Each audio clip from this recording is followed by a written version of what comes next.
दोस्तों, हम जो भी काम करते हैं, फिर चाहे वो सही हो या गलत, उसका असर किसी न किसी तरह हमारी जिंदगी में पड़ता ही है।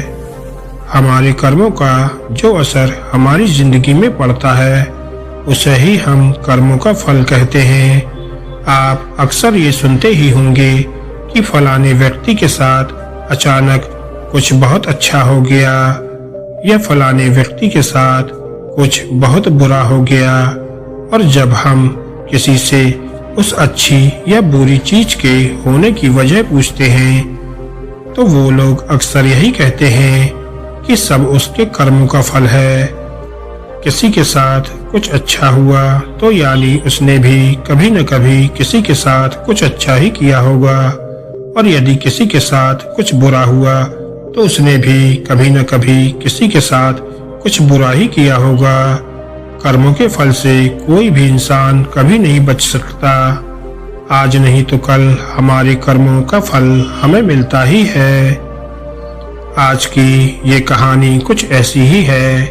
ये कहानी आपको सिखाएगी कि किस तरह हमारे कर्म हमारा पीछा करते हैं और अंत में वो उसका फल भी हमें देते हैं। आपको ये कहानी पसंद आएगी और इससे मिलने वाली सीख आपकी जिंदगी और मन में बहुत गहरा असर करेगी। तो इस कहानी को ध्यान से और अंत तक जरूर सुनिएगा। तो चलिए कहानी को शुरू करते हैं।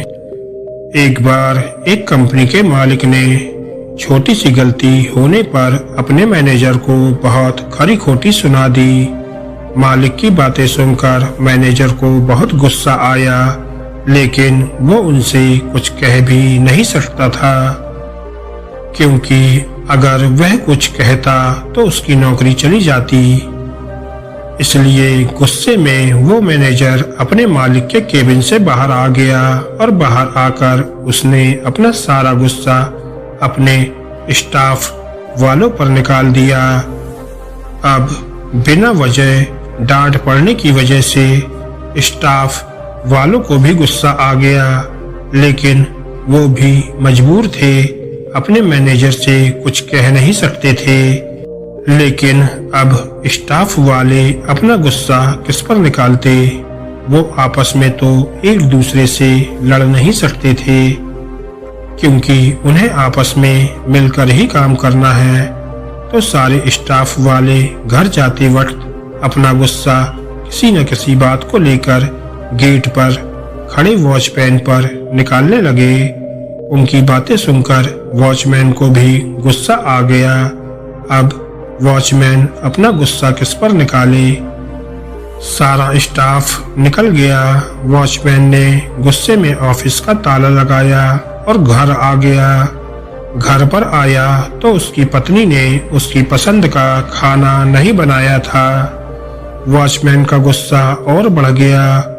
उसने ऑफिस की भड़ास भी अपनी पत्नी पर निकाल दी और उसे बहुत सुना दिया। पति की बातें सुनकर पत्नी को भी गुस्सा आ गया। वो अंदर गई और उसने अपने बच्चे को एक जोर का थप्पड़ मार दिया और बोलने लगी, पढ़ाई करता नहीं है और सारा दिन टीवी ही देखता रहता है। मम्मी से मार खाकर वो बच्चा गुस्से में घर से बाहर निकल गया। बाहर आकर उसने एक पत्थर उठाया और अपना गुस्सा निकालने के लिए उसे आसमान की तरफ फेंक दिया। वो पत्थर थोड़ा दूर सो रहे एक कुत्ते के सर में जा लगा। कुत्ता गुस्से में उठा और उसने इधर उधर देखा तो उसे दूर एक आदमी दिखाई दिया।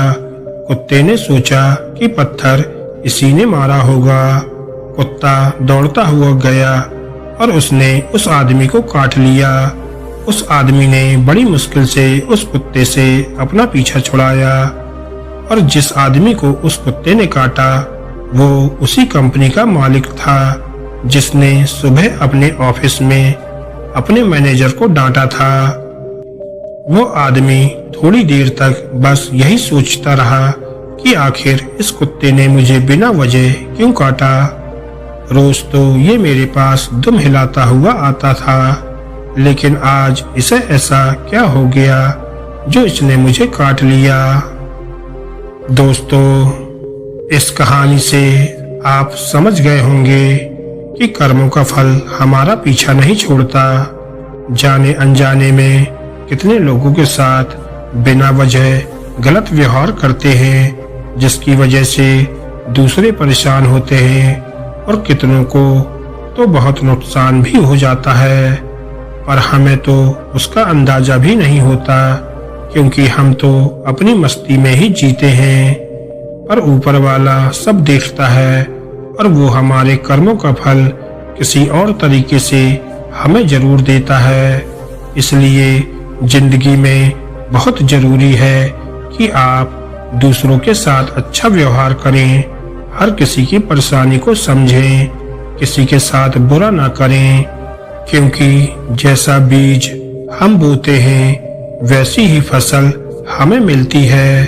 आप जैसा दूसरों के साथ करेंगे वो किसी न किसी रूप में आपके पास लौटकर आ ही जाएगा। फिर चाहे आप किसी को नफरत दें या फिर प्यार, जिंदगी को बिना लड़ाई झगड़ों के भी जिया जा सकता है। किसी को अपने गुस्से से समझाने से बेहतर है कि आप उस बात को प्यार से समझाइए। हमेशा याद रखें, अच्छे कर्मों से ही इंसान महान बनता है। अच्छे कर्म करने के लिए हमें किसी ट्रेनिंग की जरूरत नहीं पड़ती है, बस हमें अपनी सोच और समझ को अच्छा करना होता है। दोस्तों, आपको ये कहानी कैसी लगी हमें कमेंट करके जरूर बताएं, और ऐसी ही मोटिवेशनल और ज्ञानवर्धक कहानियों को सुनने के लिए हमारे चैनल को सब्सक्राइब करना ना भूलें। धन्यवाद दोस्तों।